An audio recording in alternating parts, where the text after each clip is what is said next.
Good evening, gentlemen. It's an auspicious day. It's an auspicious occasion. We have finished learning the text of Mitzvah Hamadas Olikus, our 12-chapter discourse on the mitzvah of faith in God by the Rebbe, the Tzemach Tzedek. And today we are going to set aside this week's class for summary, synopsis, celebration, siyum, all the S words. Right? We are, as is customary when you learn Torah, we're having a celebration of, we have some brownies and watermelon for everyone to enjoy. We're having a celebration at the end of finishing something significant, a significant achievement. And I have made these sheets. I've basically typed out these sheets, which is a very, very brief and simple, in fact, probably oversimplifying, even for chapter 4, which is very long. Summary, essentially, of what this mimer is about, with just some little notes as well on the flow of the discourse, because as often the case when you learn Chassidus, is often the case with the Gemara, a lot of Jewish learning in general, it's a skill to learn, is to follow the flow of what's taking place, not just what we're learning on any individual week or any individual day, but to be able to step back and zoom out and sort of see the whole thing all together, right? Like the world of Akudim, we can see it all at one glance, right? That's a joke that you should understand now. After chapter 11 and chapter 12 of our Maimer, L'chaim. Beskira Achas, with one glance, we should see sort of where we've come from and what we've learned. I think it's been over a year, as we were talking about, that we've been learning this discourse, Kanai Nahara, with the help of God. And of course, it goes without saying that the level we learned it at is at a very simple level.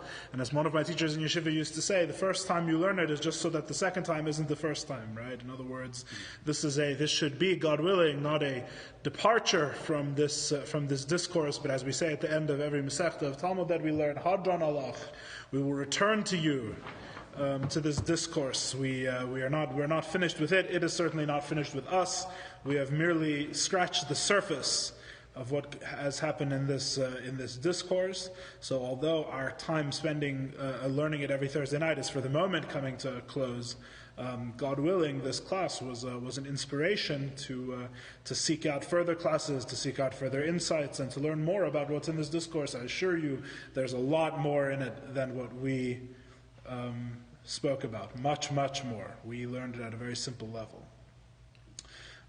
But nevertheless, we did learn it, and learning at a simple level is nothing to sneeze at. It's no small feat, and is valued in Torah. As we know, Torah has different levels of learning: Pshat, Remez, Drush, Seid. There's different levels of Torah understanding. There's the simple level. There's the more complex level, the esoteric, the hidden level. And the simple level is also something. The simple level is also significant. So today, I just want to go through, just maybe touch on some of the points here in the synopsis, and to see the flow of the 12 or 13, depending on how you count it, chapters of the discourse. So you see here, you have page 1, it says synopsis at the top. This is probably full of typos. I typed this up very quickly. So be warned. And please, after the class is over, take these home, because obviously we're not going to be using them for the class starting next week. These are for you to keep and to learn with, and to you can review whatever you like, or you can use them while you review with video classes if you like. It's all sorts of options. So I'd like to point out, first of all, that there's groupings of chapters, right? You see it says synopsis, and then you have a big heading which says knowledge and faith, right? Knowledge and faith is what the Maimer is about until chapter 3. Knowledge and faith discusses the difference between the commandment to know God and the commandment to have faith in God, and what these mean according to Chassidus, according to the Tzemach Tzedek's understanding. Then you have a section that goes on for several chapters called God's Wisdom, where we turn to the fundamental issue of how does God know the world? What does it mean that God is wise? And really, we ask this from the perspective of faith. In other words, now that we understand from the first couple of chapters what faith is, we then turn to understanding the various principles of faith of the Rambam in light of that understanding. So the principles of faith of the Rambam talks about God's unity and how God is simple, and that seems to be a contradiction to God's knowledge. And that question and that general idea, which really opens us up to the central concepts of Chassidus, especially in chapter 4, central concepts of Chassidus and Kabbalah, that goes on through chapter 6. Chapter 7 and chapter 8 are another point, which has to do with God's emotive traits, God's, so to speak, God's emotion. Does God feel in relation to the world? Chapter 9, famously, is about God's will, God's rotzein, the rotzein Hashem, and how His will is not a contradiction to His unity. Chapter 10 is about the spiritual versus the physical in relation to God, and chapter 11 and chapter 12, as should be fresh in our memory, are about God and His relationship with time. That's the general groupings of the chapters. I'd like to go through and actually, God willing, read this synopsis through, if we can, just so we can get the general flow of what takes place in our mimer. Hopefully it will bring up memories of what we've learned over the course of this entire discourse. The mimer begins with an introduction before we get to any of the numbered chapters. That's why I said you could say there's 13 if you wanted. The introduction cites various sources on the mitzvah of faith in God, all centering around the question of whether faith itself is a mitzvah. Is faith a commandment? The Rambam and the Zohar both say that faith is a commandment. The Bahag, the Baal Halachas Gedolos, famously says that it is not a command. Faith in God is not a commandment. The Zohar and the Rambam, the Tzemach Tzedek notes, distinguish between faith in God and belief in His oneness or His unity, which they view as a separate commandment. In fact, the Tzemach Tzedek has a separate discourse immediately following this one in the same book about the unity of God. So you have faith in God, which encompasses everything we spoke about, and then you have unity of God, which in Chassidus, which in the Tzemach Tzedek's view has more to do with the unity of God with the world, as opposed to what we're learning about, which is we're really learning about God Himself, so to speak, not with how God and the world are one. How God and the world are one is an issue of Achdus Hashem, the unity of God, which is discussed in a different discourse. That's what he says, that's what we say in the introduction. Chapter 1 begins to delve into, at a deeper level, what does it mean that faith in God is a mitzvah? The famous question is, how can faith in God be a mitzvah if it is the basis of all mitzvahs, of all commandments, and must precede the other mitzvahs, right? Because a commandment implies that there is a commander, right? And therefore, how can you say you're fulfilling a commandment if you do not believe that a commander exists, that the one giving the command exists? This is the famous question. And the Abarbanel gives his explanation that the mitzvah is not to believe that God exists, but rather to believe that God's existence is the most perfect existence. That's what the mitzvah of faith is. And this is basically the definition that we agree to. But the question is, what is God's perfection? On this, there is a machlekes, that God is God's greatest perfection, that He is the most perfect being. What does that mean? The Rambam, Maimonides, defines God's perfection as being the source of all existence. The Kabbalah, on the other hand, says that, in other words, that He is the necessary being. He causes everything, but is Himself uncaused, right? The more philosophical definition.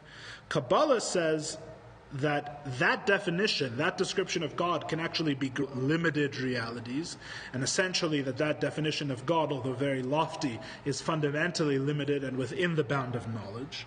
The real mitzvah of faith, according to Kabbalah, is to connect with Sevev Kol Almin, godliness which transcends the world. And that's really God in His greatest perfection, is God as He transcends being the creator of the world. The commandment to know God is to constantly focus on and deepen one's knowledge in the area that one can understand. And this distinction of faith as being Sevev Kol Almin really sets the tone for the rest of our mimer, because the whole discourse is really dealing with the question, okay, you have a God who is totally transcendent of all definition, right? And that's the God to which our soul must connect in faith. Our soul uses the faculty of faith to connect to God as He is beyond the world. What does that mean? Right? Which may seem like a strange question, because we're asking what does that mean about something which we've already said cannot be understood and is beyond understanding. And that's really what the whole discourse is about. The whole discourse, the whole rest of the discourse is basically living out that tension in a Chassidic way. The tension between trying to understand what is truly transcendent of knowledge. And really what comes out in the end in all of the later chapters, I think we mentioned it in pretty much every single chapter, is the idea that you have a God who is totally beyond the world. You have godliness, which is the expression of God and the source of the world, and you have the actual creation. And by these distinctions, we can understand what it is about God that can be known, and what it is about God that totally transcends understanding. And really, most of the chapters of the discourse are explaining the limits of understanding and how God is beyond the limits and the definitions of that understanding. So this essentially sets the tone for the whole mimer. If we're discussing the whole discourse is about the mitzvah to have faith in God, so now that we understand that the mitzvah is to have faith in God as He is totally beyond understanding, we are actually going to test those limits and see where exactly the line is between knowledge and understanding and faith. And that's essentially what takes place through the rest of the discourse. Chapter 2, we speak about the unity of faith and knowledge. How the chapter opens with a question. Most of the chapters open with questions. It's very good. It's very helpful to view the chapters as being answers to various questions. The Tzemach Tzedek asks, how can God's existence be known, since the Zohar says no thought can grasp Him at all? Right? Very simply. What does it mean to know God? He cannot be known. He is totally beyond knowing. The Tzemach Tzedek explains that the Zohar statement that God cannot be known has to do with His essence. In other words, what He is cannot be known. But His existence, that He is, can be comprehended, and he uses the metaphor of the soul. That just as we know, we experience that the soul is here constantly, but what the soul is, we cannot answer. It is the same case with God, that God is to the world like the soul is to the body, and that God can be known, His that He is can be known in everything and in various complex ways, but His what He is beyond understanding. So in summary, from chapter 1 and 2, knowledge connects us to one aspect of godliness and faith to another, and both are necessary. In other words, faith and knowledge, faith and understanding, faith and reason are not in contradiction, but are rather two faculties that the soul uses, two abilities we have to understand two different aspects of God, two different aspects of God's expression, two different ways of grasping God. Right? Which seems very strange until we continue on in the discourse and explain how God's expression itself is divided in this way. It's not just that we have two faculties and He is one, rather He Himself goes through two general stages in the process of His expression, and those two general stages correspond to our faith and our knowledge of God. In other words, we are created with the correct faculties for grasping Him, so to speak, in His entirety. In the two ways He expresses Himself, we have two capacities for grasping Him. Knowledge, and each of them have an advantage, right? Knowledge, integrated into our view of the world, affects our emotions and brings us to love and fear God, right? Knowledge is basically within the realm of the graspable, within our day-to-day lives, much more powerfully than faith. So knowledge is very important because it allows us to appreciate God in a tangible way, which allows us to come to love and fear God, which are commandments of the Torah. Faith allows us to connect to Him beyond our emotional or intellectual state, like the thief in the tunnel, the famous metaphor of the thief who prays to God for success in his theft, right? Who has faith in God, but his faith is not united with his inner emotional or intellectual state. Nevertheless, he still grasps God to some extent. That's the advantage of faith. The advantage of faith is that you can be a thief in a tunnel and still have a connection with God. That's the advantage of faith over intellect. According to the Rambam, according to Maimonides, the first commandment thus has two parts. The first commandment of Anochi Havai Elekecha, the first of the 10 commandments, has two parts. Number one is deepening and focusing on what can be known about God. And the second part is believing in Him beyond what can be known. In other words, knowledge and faith are both part of this first commandment. Knowledge and faith are ultimately united, and the rest of the discourse is a taste of their interplay, a taste of the way in which knowledge and faith interact. In other words, far from being a contradiction, knowledge leads to faith, faith reinforces knowledge, and the truth is that they are both one because there's really one God and one soul. God creates the world and expresses himself in two stages, and the soul has two faculties. But at the end of each process, and at the end of the process in both directions, you have one God and one soul. So faith and knowledge are really one. They're different means of getting to the same place. Moving on to the second general section, general division of the Maimer, of the discourse about God's wisdom. Chapter 3. Chapter 3 begins a discussion of the 5 principles out of the 13 principles of faith that pertain directly to God, right? The rest of the principles deal with things like Torah and prophecy and the times of Mashiach, but the first 5 of the 13 principles speak directly about God and God's nature. And the discourse goes on to explain these 5 principles according to the Kabbalistic definition of faith that we have just said. The idea of faith as the way the soul connects to God in his transcendence and the way that he is totally beyond the world and beyond all limitation. The principles state that God is infinite, perfect, and utterly simple. How then can the Torah and the sages describe him as possessing attributes, for example, wisdom, kindness, and mercy? This seems to contradict God's simplicity, right? This question, right, as you'll recall, we spent a very long time talking about this question. Over the next few chapters, this is the central question. How can God be simple and yet still have a knowledge of the world and be called by all of these different things by the sages in the Torah? So there are 2 answers to the question of how God can both be simple and yet have knowledge. The Rambam says that God is the knower, the knowledge, and the known all at once. His knowledge is not like our knowledge. His kindness is not like our kindness. In other words, this is true of all of the different traits ascribed to God.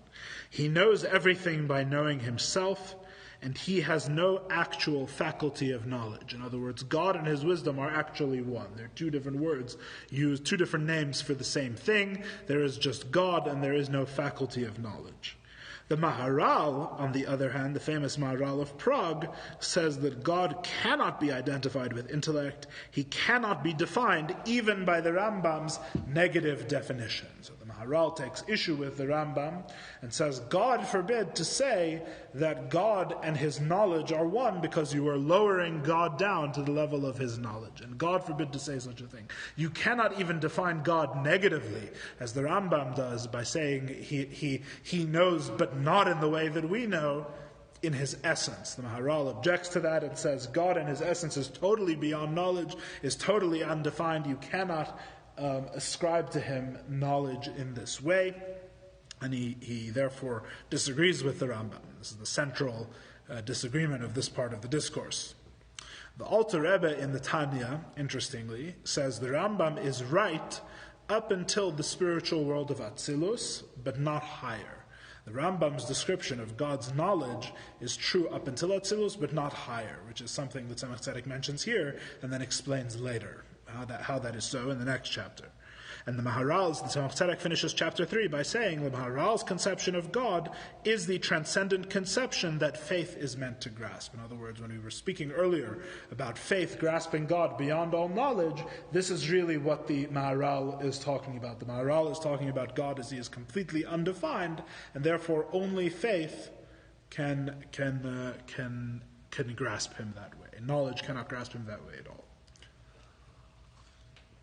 Chapter 4 is the big chapter. Chapter 4 is the really challenging chapter of this discourse. If you'll recall, this chapter is split into 2 versions. The page is actually literally split in 2 in the Hebrew version of the text. There's the Ma'adura Kama and the Ma'adura Basra. There's the earlier version of this chapter that Tzemach Tzedek wrote and the later version. And we learned only the former, which is the easier one, and we learned it at a very simple level. This chapter is really, if you learn the various books, the various commentaries on this discourse, and the various things that are happening in this discourse, chapter 4 is really full of things that would amaze you, that you would never even know are taking place unless you know a lot of things. So what does chapter 4 say? Chapter 4 essentially is finding the agreement between the Maharal and the Rambam. Chapter 3 presented the disagreement. The Rambam says God is so to speak identified with his knowledge. The Maharal says God is totally beyond knowing. And the chapter 4 is essentially where Chassidus says you're right. You're right and you're right. In other words, you're both right. And how are they able to both be right? By the power of Kabbalah, by the idea of the Svirus, of the divine Svirot. They are both able to be right. And that's essentially what chapter 4 is about. Chapter 4 is the combination, astonishingly, really, the combination of two seemingly completely contradictory conceptions of God into one system. This is really the system that Chassidus uses. This is the way Chassidus understands God in the Kabbalistic fashion. So chapter 4 is really two worlds coming together. It's a massive intellectual feat. So how do we explain this? The Maharal, unlike the Rambam, says God's knowledge is like an action external to himself. Right? God's knowledge is not united with him, but on the contrary, it's like something totally outside of him, it would seem from the simple reading of the Maharal. But the Tzemach Tzedek says, how can this be? And the knowledge still be called his knowledge. In other words, you wouldn't call God wise if his knowledge is just some other being that's totally separate from him. And how can he be called wise if his knowledge is simply like an external tool? Rather, the correct way to understand the Maharal is to see he is talking about svirus, godly emanations which make up God's faculty of knowledge and which are identified with him. The spheres are made of both light and vessel. Light is simple and infinite, reflecting its source. The two different types of godly expression. Light is simple and infinite, reflecting its source. Vessels give the light relatively limited form and expression. Because of the light, God's knowledge is one with him. It is he who knows. But because of the vessel, the actual knowledge is separate from him and defined. In other words, it is not God himself who is his knowledge, but his knowledge is rather a quote-unquote external reality. The light does not change by being in different vessels. In other words, the light that's in wisdom versus the light that's in kindness, when God is expressing his wisdom or expressing his kindness, does not change. Just like a hand performs many different activities but remains fundamentally the same hand, so too the light. That's the example that Tzemach Tzedek gives. God himself is beyond the spheres, both light and vessel, and can be known only through emunah, faith. Thus, we can know what he himself knows, but what is before his knowledge, what precedes his knowledge, cannot be known rationally, cannot be known by our knowledge, right? In other words, this is the division. These are the two levels for which we were given in our soul a capacity for faith and a capacity for rationality, because there is an aspect of God which is before his own knowledge, so to speak. There is God beyond his own knowledge, and then there is God's knowledge, which by us can be known, right? So our knowledge and our beyond knowledge are made to grasp his knowledge and his beyond knowledge, right? In other words, we're not given these two faculties by accident, God forbid, but rather because they are to be used in two different... Beyond knowledge? Sorry? What does it mean, he's beyond knowledge? Beyond the sphera of Chachma and Atzilus, beyond the sphera, beyond his knowledge, which is only an emanation of him as God himself, who is beyond even that limited expression. The vessels are not separate from God, but are themselves godly. More on that will be later, as they must be for the light to be expressed through them. The infinite light could not be expressed within a limited being, obviously. So we mustn't think of the vessels, just because they are defined, as being truly limited. On the contrary, they are godly, as we will repeat later. This also explains how multiplicity, how many different things, is created from God's simplicity. It's by means of the vessels. There's one light but many vessels. And as we know, the various vessels in combination create the multiplicity we see in the world. The vessel of wisdom is sufficiently united with him to be called his wisdom. Right? And therefore, the Maharal, in our initial reading of God being utterly unknowable, utterly beyond knowledge, is describing God himself. The Rambam, who says God and his knowledge are identical, accurately describes the way the light is invested in the vessels of the spheres, right? Which is why the Alter Rebbe says the Rambam is right until the world of Atzilus, but no further, because the Rambam's description of God's utter unity, of being the knower, the knowledge, and the known all at once, is actually, according to Kabbalah, not a description of God himself, who is totally beyond knowledge, but a description of the way his knowledge is manifested in the spheres. And then the Tzemach Tzedek says one of my favorite parts of the Maimer. The Tzemach Tzedek says that God's light is the knower, the vessel of the sphere is the known, and their unity together is God's knowledge. Right? These three are truly one in a way that is beyond our comprehension. And that's really the Kabbalistic understanding of what the Rambam was describing. The Rambam has ascribed it to God himself. Kabbalah says that unity of God being the knower, the knowledge, and the known, of he and his wisdom being one, is a description of the way the light, the vessel, and the unity of light and vessel are really all one thing in the world of Atzilus. Thus, the description of God as the knower described the spheres and not him. That's chapter 4. Chapter 5 is on light, and chapter 6 is on vessels. So more on light and vessels, because chapter 4 is really just the overview. Now the question becomes, right, so how does this work? What's light, what's vessels? How are there these two different things which allow there to be God's wisdom, which is both separate from him and united with him to some extent? So chapter 5 and chapter 6 are the deep dive into light and vessels.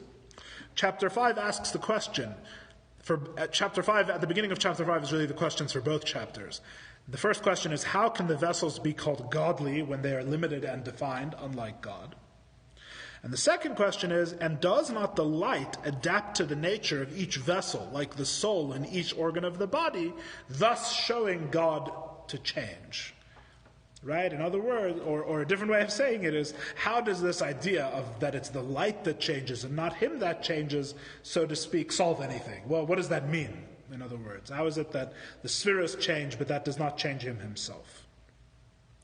So we begin the explanation. Light in a vessel is like water in a colored container, the famous analogy. The apparent change in the light is only from the perspective of the observer, but the water remains the same color that it always was. And it is only the light that changes even in this way, not God himself. So the change is really twice removed from God himself. Whatever happens only to the light. And even then, it's a question of to what extent anything is really happening, because the change is only an observer-based change, according to the analogy. You see the light to be a certain color, but the light itself remains unchanged. More on that in the next chapter. God's light is emanated, and here's the explanation of light. How does light help us? Because God's light is emanated both automatically and without changing him, like the sun's light, but also willfully, like the teacher teaching a student, are the two metaphors. And this is a contradiction only possible for God. In other words, God is able to express himself on purpose in a way that's like the automatic expression of light from the sun.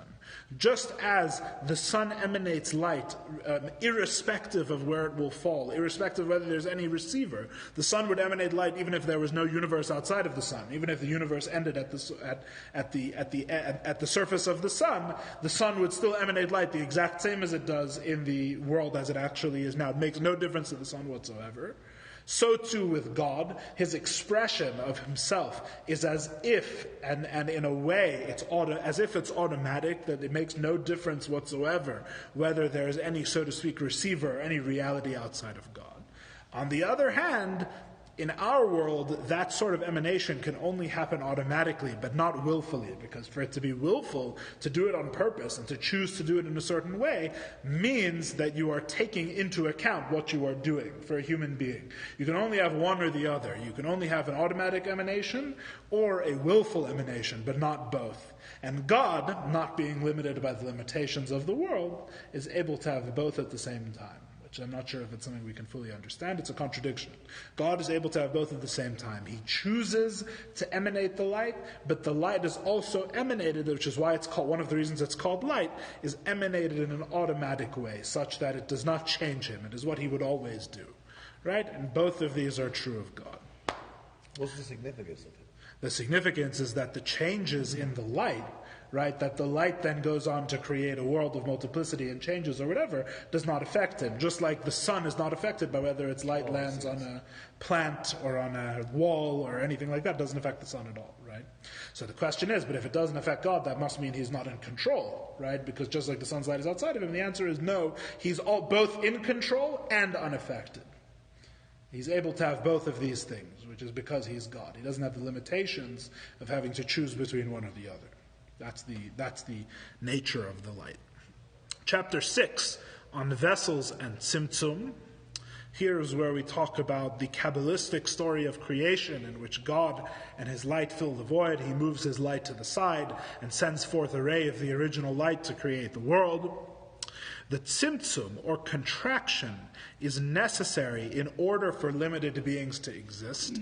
That is why God removes the light, so to speak, because if he does not remove the light, then everything which exists as part of his being. In order for there to be separate being, he must withhold the truth of his existence to allow something else to arise.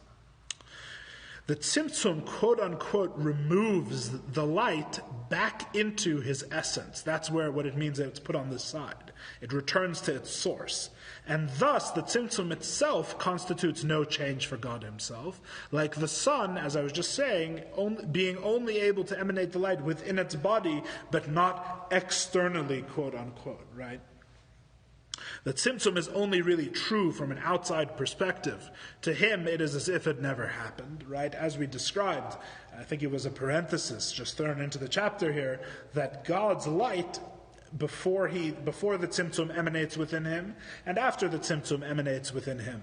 And the question becomes, what did the Symptom really accomplish at all, right? Which is a live question. The Tzimtzum from his perspective is what we call loy kapshuta. The Tzimtzum is non-literal. He does not really remove himself. He only creates a space within the light for existence to arise, or seem to arise from the perspective of that existence, right?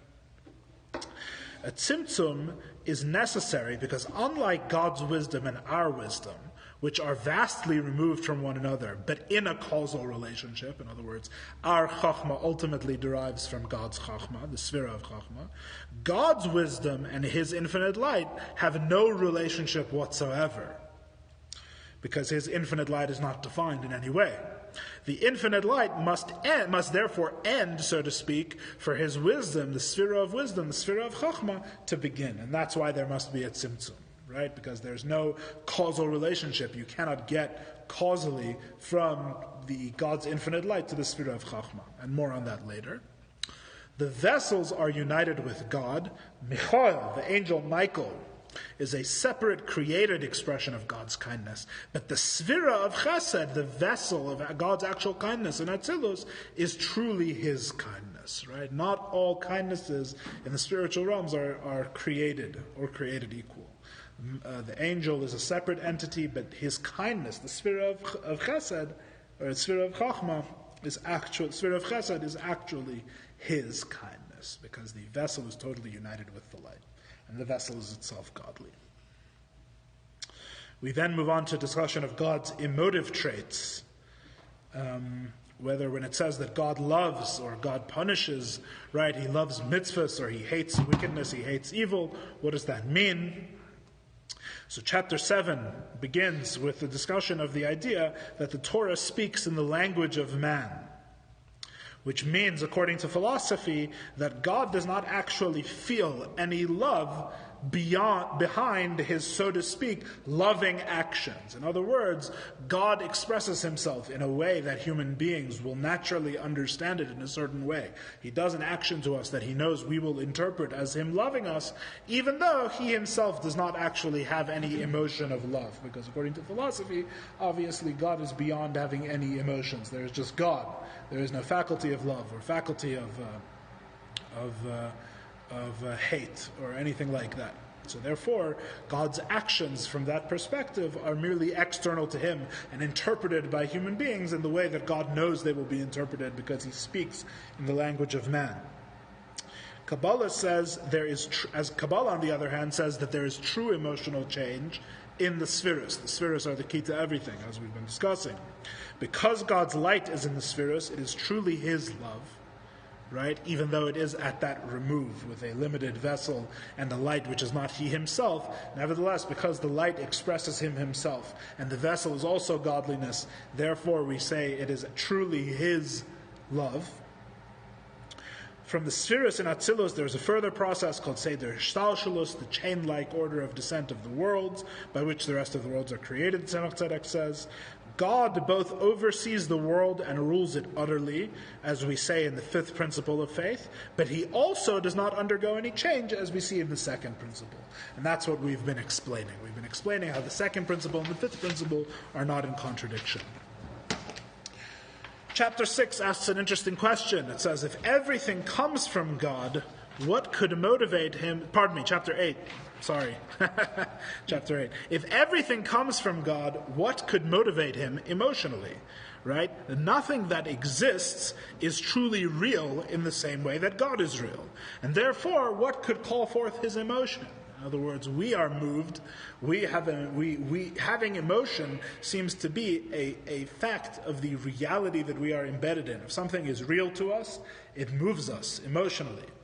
But God, knowing as he does that he is utterly beyond anything he creates, would seem to have no inherent relationship that could possibly cause any emotion.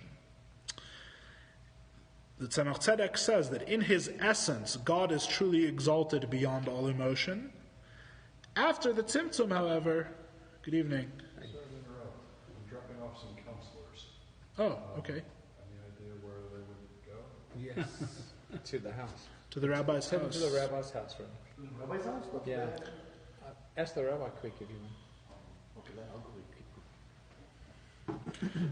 In God's essence, he is truly exalted beyond all emotion. The truth is that God in his essence does not feel love or hate from the actions of man. How could he? He is totally beyond having an emotional connection.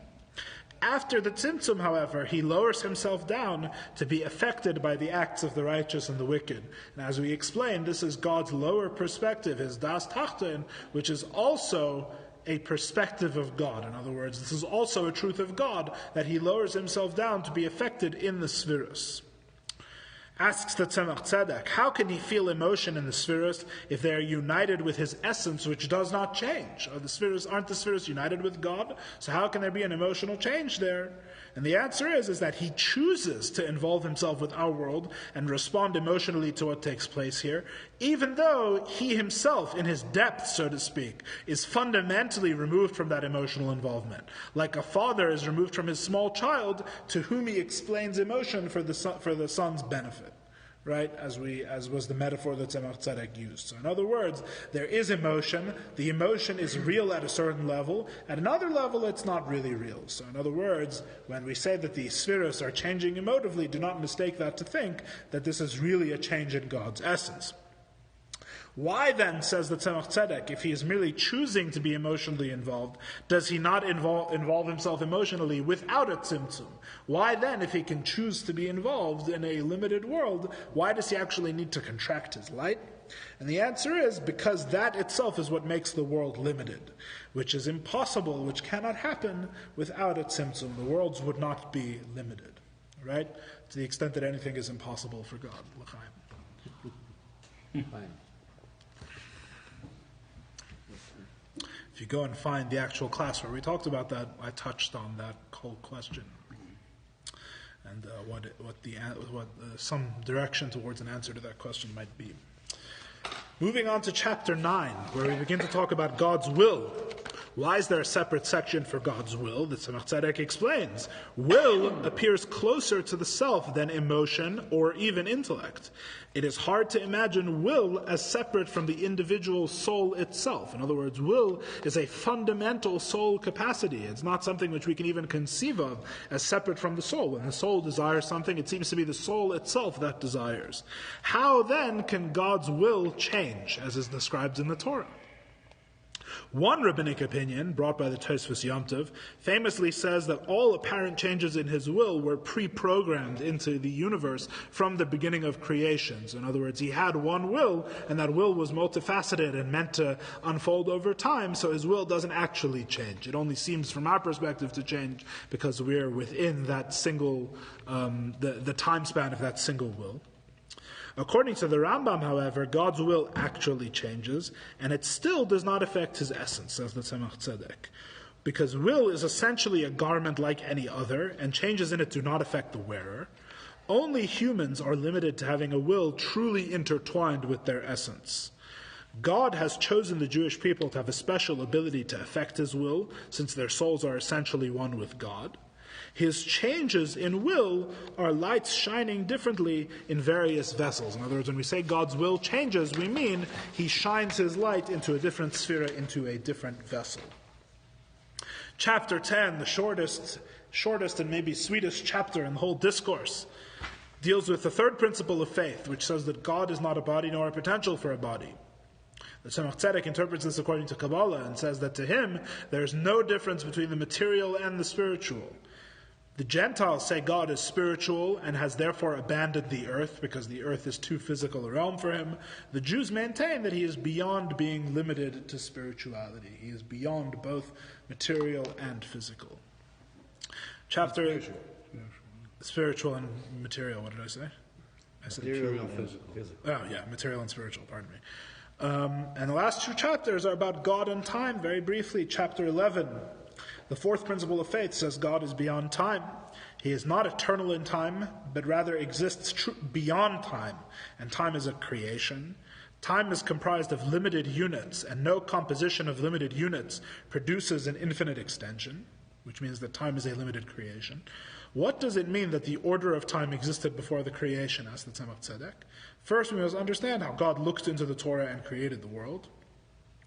Adam Kadmon, or Akudim, is the first expression after the Symptom, in which all the spheres are one and past, present, future exist simultaneously. The act of creation, or looking into the Torah and then creating the world, unfolds each sphere from that unified reality as a particular emanation. All of our reality is a particular contained within the generality, the general existence of this realm of Akudim. Chapter 12 speaks about the order of time. We say that the order of time exists in the spiritual realms and is the source of time.